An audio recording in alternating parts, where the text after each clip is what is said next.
সময় বুঝিয়া সরস হইয়া মিলবি নাগরকাল। তাহলে রাধারানী পরিষ্কার এখানে ইঙ্গিত দিলেন কৃষ্ণ ভজনের একটা নির্দিষ্ট সময় আছে। সময় বুঝিয়া সরস হইয়া পরিষ্কার জানিয়া দিলেন সরস যখন এই দেহখানা পরিপূর্ণ যৌবন থাকবে, এই দেহে যখন আমাদের পূর্ণ যৌবন থাকবে, তখন দীক্ষা শিক্ষা নিয়ে ভজন পথে যাবে। জয় রাধে। আমি আসরে দাঁড়িয়ে বলছি, এই জন্মেই ভগবান পাবেন, এই জন্মেই ভগবান পাবেন, চিন্তার কোনো কারণ নাই। কারণ রাধারানী পরিষ্কার বললেন সময় বুঝিয়া সরস হইয়া মিলবি নাগরকাল। আপনি যদি সঠিক সময় দীক্ষা শিক্ষা নিয়ে ভজন পথে যান, এই জন্মেই ভগবান পাবেন। নইলে রাধারানীর কথা মিথ্যা হবে, পদাবলী কীর্তন মিথ্যা হয়ে যাবে। এই জন্মেই ভগবান পাবেন, জোর দিয়ে বলা আছে। কিন্তু দুঃখের বিষয়, কীর্তন তো কম হয় না। যেখানে সেখানে কীর্তন, একই কীর্তন আপনারা জীবনে যে কতবার শুনেছেন হয়তো হিসাব রাখেন,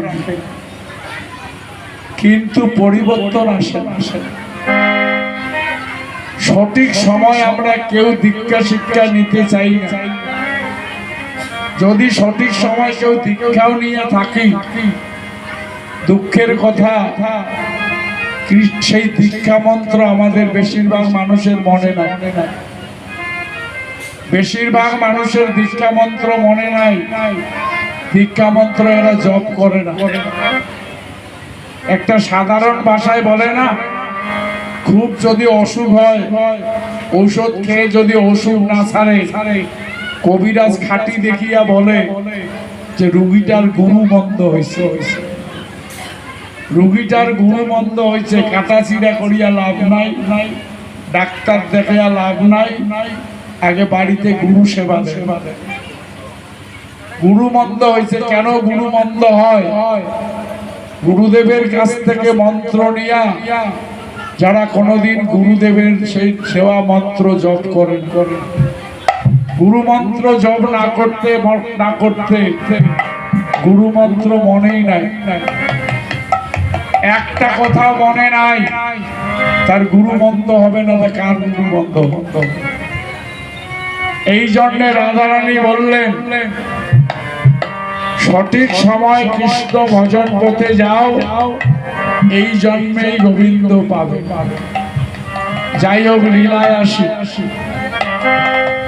রাধারানী বললেন তুলসী রে, গোবিন্দের কাছে যাচ্ছি, যা দেখে শুনে পা ফেলবি, সুযোগ বুঝে কাছে যাবে। দেখে শুনে পা ফেলবি। কি বুঝলেন মায়েরা বাবারা? দীক্ষা শিক্ষা হইলে সাধু হয়। তার যদি ভাষা ঠিক না থাকে, জিহ্বা যদি কন্ট্রোল না হয়, সাধু হবে? মানুষ মানবে?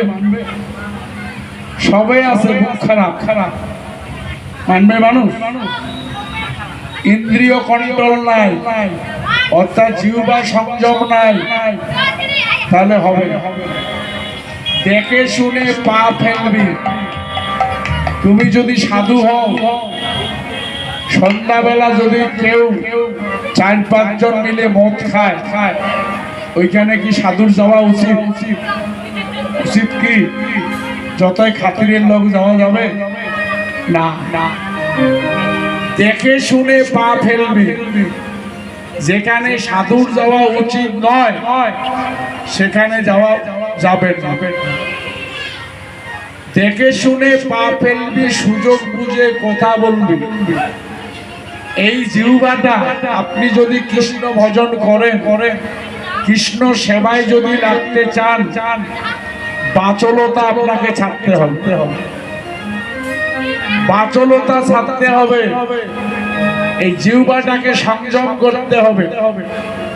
জিহ্বা যদি আপনার ঠিক না হয়, আপনি যতই নিরামিষ খান আর যতই সাধু হন, মানুষ মানবে না, কারণ তার জিহ্বা কন্ট্রোল। এই জন্যে বলছে দেখে শুনে পা ফেলবি, সুযোগ বুঝে কথা বলবি। সাধুর কথায় মানুষ শান্তি পাবে, বৈষ্ণবের কথা শুনলে মানুষের অন্তর জুড়িয়া যাবে। আর সাধুর কথা শুনিয়া যদি মেজাজ গরম হয়, সাধুর কথা শুনিয়া যদি মনে আগুন ধরিয়া যায়, সে সাধু হইল? হবে? হবে? সাধু হলো শান্তির প্রতীক। আপনি যতই অস্থির গরম হন, বট গাছের তলায় গিয়া যদি আধা ঘন্টা বসেন, বট গাছ আপনাকে শীতল করিয়া ছাড়িয়ে দিবে, শীতল করে দিবে। সংসারী মানুষ আমরা জ্বালা যন্ত্রণায় অস্থির, চাপে আমরা অস্থির হয়ে যাই।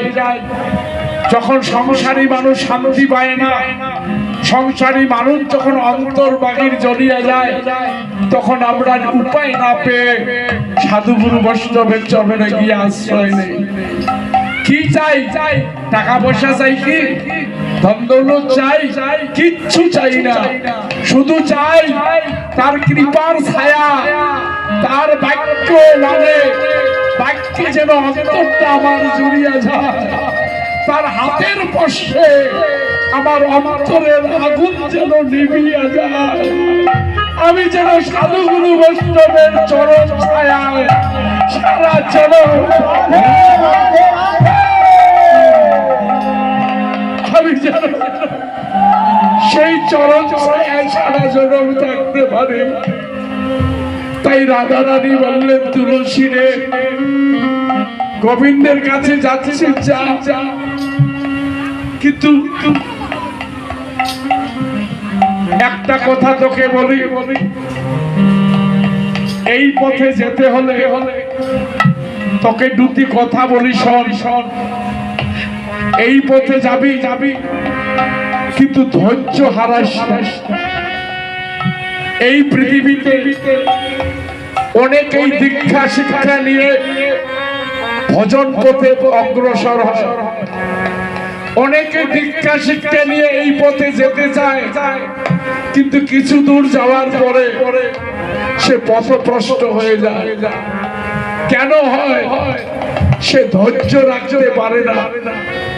এ পথ বড় পিচ্ছিল পথ, এ পথ বড় দুর্গম। কৃষ্ণ ভজন পথে গেলে তুই ধৈর্য হারাবি না। আরেকটি কথা বলি, শোন, তুই ধৈর্য হারাবি না। আরেকটি কি কথা জানিস? তুই পথভ্রষ্ট হবি না। পথভ্রষ্ট হবি না, যে এই পথে গিয়ে ভাগ্য দোষে পথভ্রষ্ট হয়, সে আর এই জন্মে কোনদিন গোবিন্দ চরণে পৌঁছাতে পারবে না।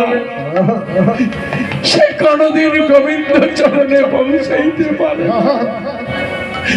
তুই পথভ্রষ্ট হবি না, ধৈর্য হারাবি না। আরেকটি কথা বলি, নদীর জল নদী নিয়ে যায়, কত আবর্জনা এসে ধাক্কা লাগে, কত আবর্জনা গাছকে ধাক্কা দিয়ে ভেঙে ফেলে। তুই যদি কৃষ্ণ ভজন পথে রাধা কৃষ্ণের প্রেম সাগরে ভাসতে চাস, কোন আবর্জনার ধাক্কায় তুই ভেসে যাবি না। কোন আবর্জনার ধাক্কা যেন তোকে ফেলিয়ে দিতে পারে। তুই ধৈর্য হারাবি না। আরেকটি কথা বলছি, শোন, এ পদ বড় পিচ্ছিল পথ, এ পদ বড় পিচ্ছিল পথ, এই পদ বড় পিচ্ছিল পথ।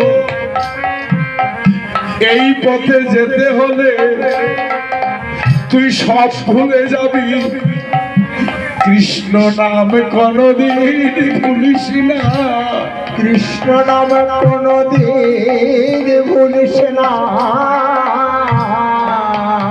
এই ভজন পথের সম্বল একমাত্র কৃষ্ণ নাম, ভজন পথের সম্বলে একমাত্র কৃষ্ণ নাম।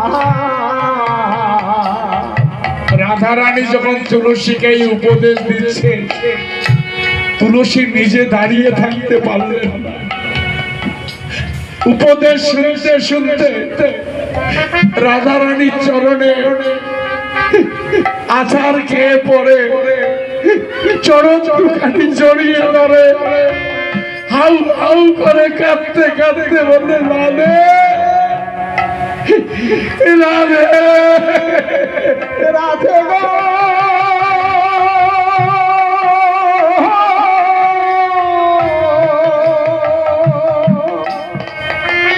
রাধে গো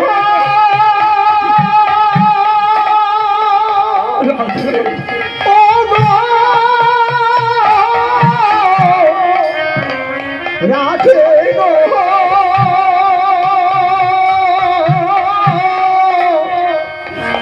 একেবারে তুমি আমার কৃপা করো